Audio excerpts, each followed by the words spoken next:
नमामि श्रीद्वारिकाधीशं शोभया नित्यसेवितं शङ्खचक्रादिसंयुक्तं घनश्यामं चतुर्भुजं नमामि श्रीलालप्रभु श्रीविठ्ठलेश सुपूजितम् आनन्दघनगौराङ्गं यशोदोत्सङ्गलालितम्।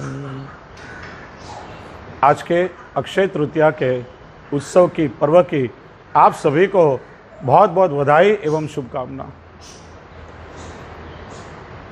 वैशाख शुक्ल तृतीया को अक्षय तृतीया कहा जाता है क्योंकि 12 मास में वृद्धि तिथि और क्षय तिथि आती है, लेकिन वैशाख शुक्ल तृतीया का कभी क्षय नहीं होता, इसलिए इसको अक्षय तृतीया कहा जाता है। और हमारे भगवदीय पद का गान भी करते हैं। अक्षय तृतीया अक्षय लीला नवरंग गिरधर पहरत चंदन, वाम भाग वृषभानु नंदिनी बीच बीच चित्र किए नववंदन। आज की लीला को अक्षय लीला कहा जाता है क्योंकि ठाकुर जी की दान लीला, मान लीला, रास लीला, यह लीला प्रतिदिन संपन्न होती है। लेकिन आज के दिन ठाकुर जी और स्वामी जी परस्पर एक दूसरे से मान नहीं करते, संयोग की लीला, इसलिए अक्षय लीला कही जाती। इसी तरह से अक्षय नवमी के दिन भी मान के पद नहीं गाए जाते और दीपावली को भी नहीं गाए जाते।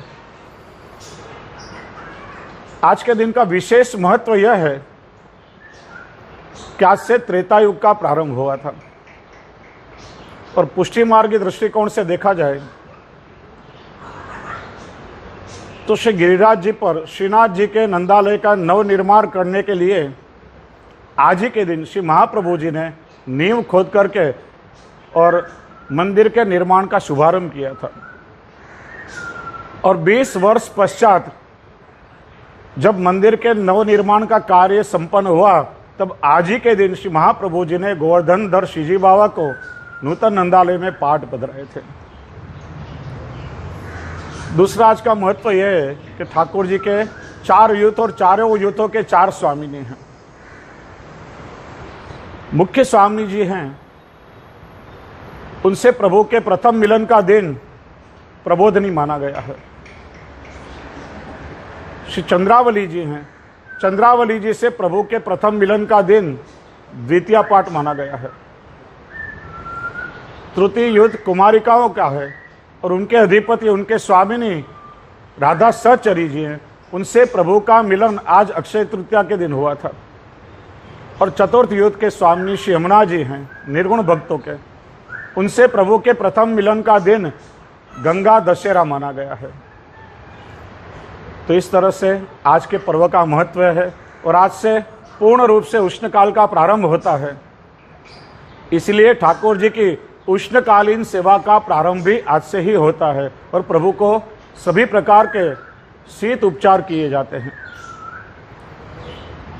आज से ठाकुर जी को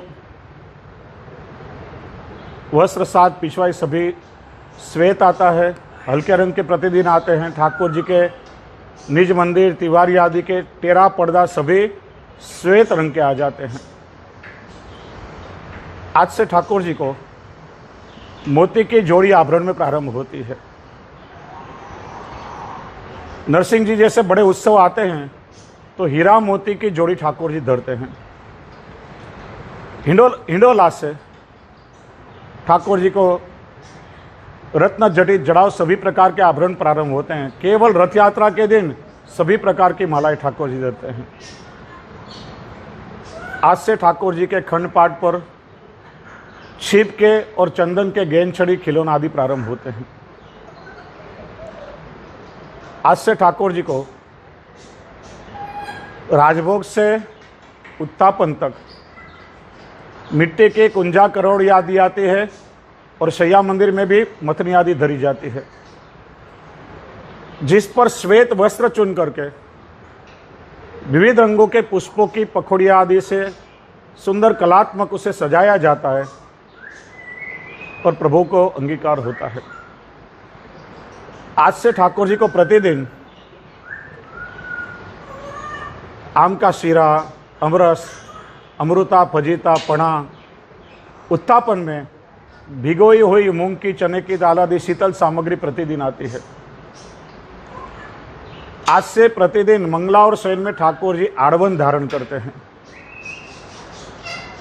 और ठाड़े स्वरूप को शयन में श्रीकंठ में 7 माला की पूरी जोड़ और लालन को गादी पे 7 माला की पूरी जोड़ धराई जाती है। आज राजभोग में ठाकुर जी को श्रीअंग पर चंदन धराया जाता है। इसका प्रकार यह है, चतुर्भुज स्वरूप यदि हों श्री द्वारकानाथ जी, श्री कल्याणराय प्रभु, श्री मथुराधीश जी आदि, तो सबसे पहली चंदन की गोली हृदय पर धारण कराई जाती है, फिर ऊपर के दोनों शीर्ष पर, फिर नीचे के दोनों शीर्ष पर और अंत में दोनों चरणारविंद में, यानी चतुर्भुज स्वरूप को 7 चंदन की गोलियां धराई जाती हैं। लालन को प्रथम हृदय पे, फिर दोनों श्रेयस में और फिर दोनों चरणारविंद में 5 चंदन की गोलियां धराई जाती हैं। और प्रतिदिन राजभोग के समय में ठाकुर जी के दोनों बाजू गुलाबदानी और जेमनी बाजू चंदन की बरनी उत्थापन तक आती है और शयन में चंदन की बरनी प्रभु की दाई ओर धराई जाती है। बहुत से वैष्णव ठाकुर जी के श्रीअंग पे चंदन का लेपन करते हैं, बिल्कुल गलत प्रकार है। नित्य हमारे यहाँ ठाकुर जी के श्रीअंग पर चंदन का लेपन नहीं होता है। केवल रोहिणी नक्षत्र में यदि मन में मनोरथ होवे तो जब ठाकुर जी को चंदन वागा का मनोरथ किया जाता है, तब घोले हुए चंदन में ठाकुर जी के वस्त्र भिगो करके सुखाकर वह ठाकुर जी के श्रीअंग पे धराए जाते हैं और उसके ऊपर प्रभु को चंदन धारण कराया जाता है। नित्य तो बाजू में कटोरी में या चंदन की बरनी में ही प्रभु को चंदन धराया जाता है। आज से प्रतिदिन ठाकुर जी के तिवारी के द्वार पर खसका पर्दा आता है और उस पर अनोसर के समय प्रतिदिन जल से छिड़काव होता है। प्रतिदिन ठाकुर जी को आज से खसका पंखा किया जाता है, जिस पर गुलाब जल से छिड़काव करके और ठाकुर जी को मंद मंद शीतल पवन किया जाता है। आज से ठाकुर जी के चौक में जल का कुंड और फुवारे शुरू हो जाते हैं और नरसिंह जयंती से ठाकुर जी की तिवारी में खिलौने वाला जल का थाल और निज मंदिर में भी जल का छिड़काव और ठाकुर जी के ऊपर और सैया जी के ऊपर गुलाबदानी से गुलाब जल का छिड़काव होता है।